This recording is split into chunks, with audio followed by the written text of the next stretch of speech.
Assalamualaikum warahmatullahi wabarakatuh. Jumpa lagi teman-teman dengan Bunda. Hari ini kembali kita akan melanjutkan pelajaran tematik kita. Materi kita pada hari ini adalah kalimat efektif dan pertempuran Surabaya. Oh iya teman-teman, apa kabarnya pagi ini? Semoga teman-teman selalu sehat ya dan tetap semangat.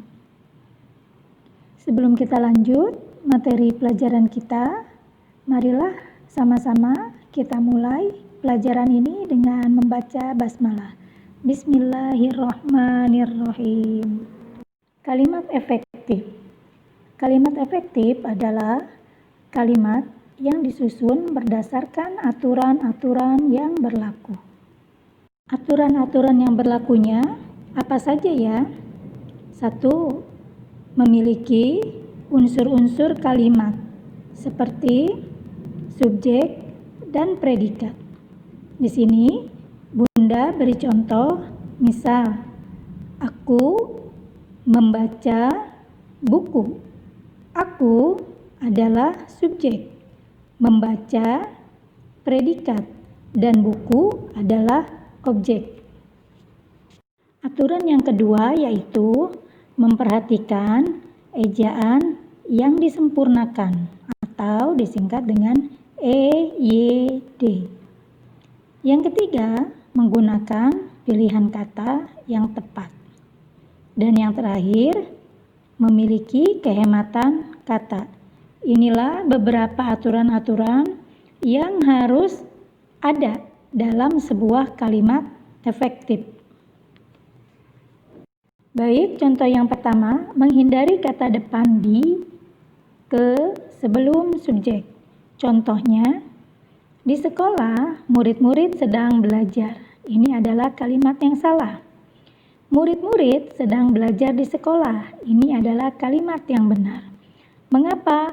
Karena pada contoh pertama, kata depan ada di awal sebelum ada subjek. Sementara pada contoh yang kedua, subjek dahulu baru diiringi dengan kata depan.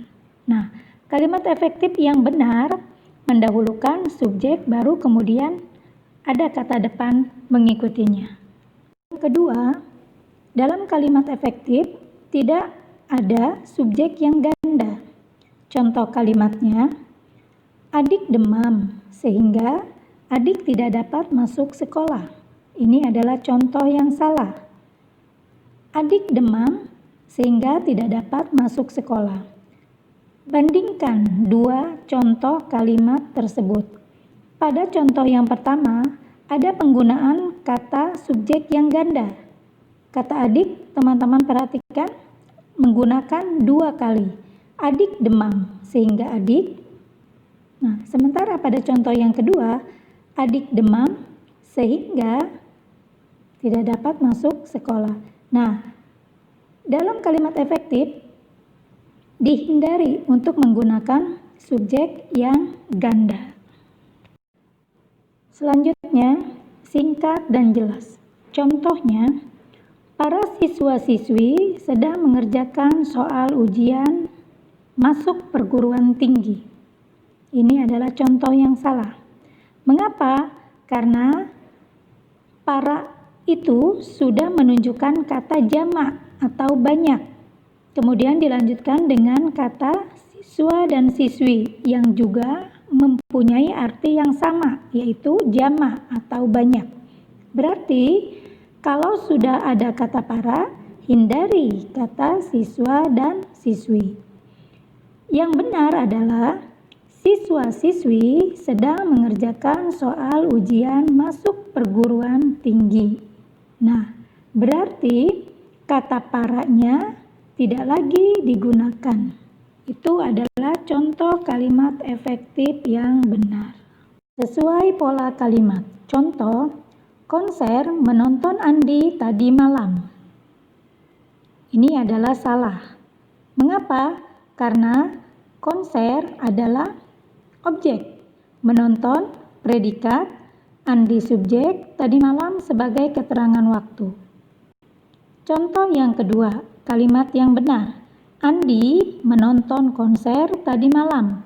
Andi sebagai subjek, menonton sebagai predikat, konser sebagai objek, tadi malam sebagai keterangan waktu. Nah, inilah yang sesuai dengan pola kalimat, yaitu S, P, O, K. Subjek, predikat, objek, dan keterangan.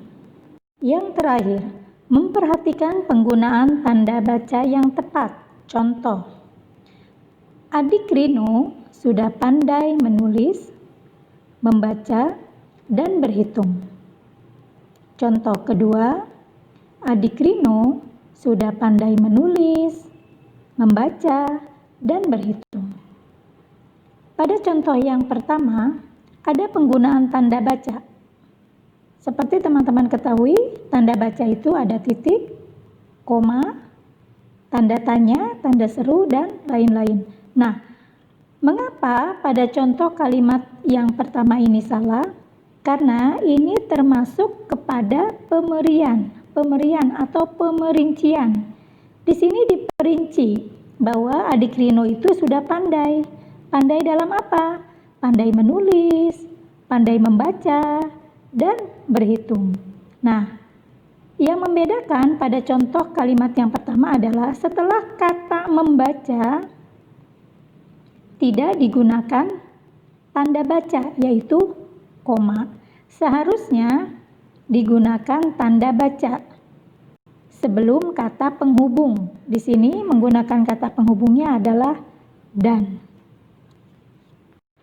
Baik, kalau tadi kita sudah belajar tentang kalimat efektif, sekarang kita lanjutkan dengan materi pertempuran Surabaya. Seperti pada pembelajaran sebelumnya,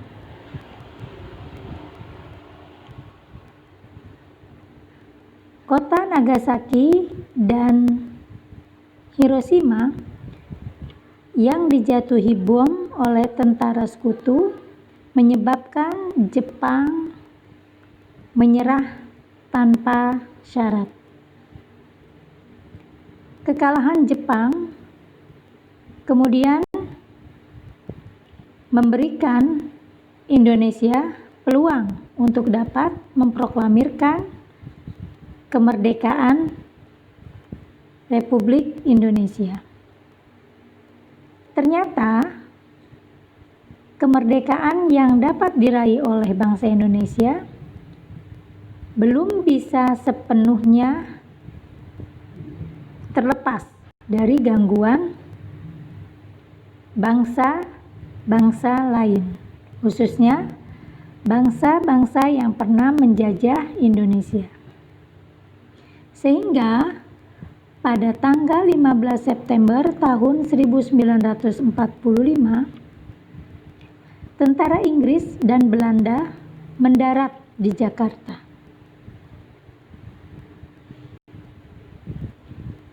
Kemudian dilanjutkan pada tanggal 25 Oktober, pasukan sekutu tiba di Surabaya. Nah, pasukan sekutu ini dipimpin oleh Brigadir Jenderal AWS Malabi. Baik, ketika tentara Belanda dan Inggris datang ke Indonesia, mereka mempunyai misi. Seperti diketahui, setelah Jepang kalah pada Perang Asia Timur Raya, maka Belanda dan Inggris kembali mendarat di Indonesia. Dengan alasan, karena Jepang sudah kalah, maka mereka merasa perlu untuk melucuti tentara Jepang yang masih berada di Indonesia. Yang kedua, misinya adalah membebaskan tawanan perang. Yang ketiga, memulangkan tentara Jepang kembali ke negaranya. Tetapi itu hanyalah muslihat Belanda. Karena sesungguhnya masih ada misi yang mereka sembunyikan, yaitu mereka masih ingin mengembalikan Indonesia menjadi jajahan Belanda kembali. Akhirnya terbukti bahwa misi yang mereka sembunyikan untuk kembali menjajah Indonesia sebagai negara jajahan Belanda terbukti. Hal ini dapat dilihat dari penyerangan yang dilakukan oleh tentara sekutu pada penjara Kalisasak. Tujuannya apa? Hendak membebaskan tawanan Belanda. Nah, hal ini membuat masyarakat Surabaya marah dan menyerang balik tentara sekutu. Akhirnya, pada tanggal 1 September, pemerintah Indonesia menetapkan untuk mengibarkan bendera merah putih di seluruh Indonesia. Nah, tiba-tiba pada tanggal 18 September, pemerintah Inggris mengibarkan benderanya di Hotel Yamato, Surabaya. Inilah yang menjadi awal dari sejarah 10 November. Setelah peristiwa pengibaran bendera Belanda di Hotel Yamato, maka meletuslah pertempuran antara Indonesia dengan Inggris. Akhirnya, pada tanggal 30 Oktober, Brigadir Jenderal AWS Malabi yang saat itu sedang mengendarai mobil berpapasan dengan tentara Indonesia. Karena terjadi kesalahpahaman, akhirnya terjadi baku tembak yang menewaskan Brigadir Jenderal AWS Malabi. Nah, tewasnya Jenderal AWS Malabi ini menyebabkan pemerintah Inggris menjadi murka. Akhirnya posisi Malabi digantikan oleh Mansur. Setelah menggantikan posisi Brigadir Jenderal AWS Malabi, Mansur pada tanggal 10 November kemudian mengeluarkan ultimatum yang berisi semua pemimpin Indonesia dan yang memiliki senjata harus menyerahkan senjatanya dengan posisi tangan di atas kepala. Dan ultimatum yang kedua, batas waktu penyerahan senjata dilakukan sampai besok pagi pada pukul 6 pagi. Nah, jika ini tidak diindahkan oleh rakyat Surabaya saat itu, maka Mansur menegaskan bahwa akan melakukan penyerangan lewat laut dan udara. Ultimatum yang dikeluarkan oleh Mansur saat itu dianggap sebagai sebuah penghinaan bagi rakyat Surabaya. Sehingga rakyat Surabaya pun tidak mengindahkan ultimatum tersebut. Keesokan harinya, tentara Inggris mulai melakukan penyerangan. Salah satu tokoh yang terkenal saat itu adalah Bung Tomo, yang tidak henti-hentinya membakar semangat juang rakyat Surabaya untuk terus maju pantang mundur, melawan dan mengusir penjajah. Saat itu, Surabaya digempur lewat darat, laut, dan udara selama 3 minggu. Nah, peristiwa ini banyak menelan korban jiwa dari kedua belah pihak. Karenanya, setiap tanggal 10 November, kita peringati sebagai Hari Pahlawan.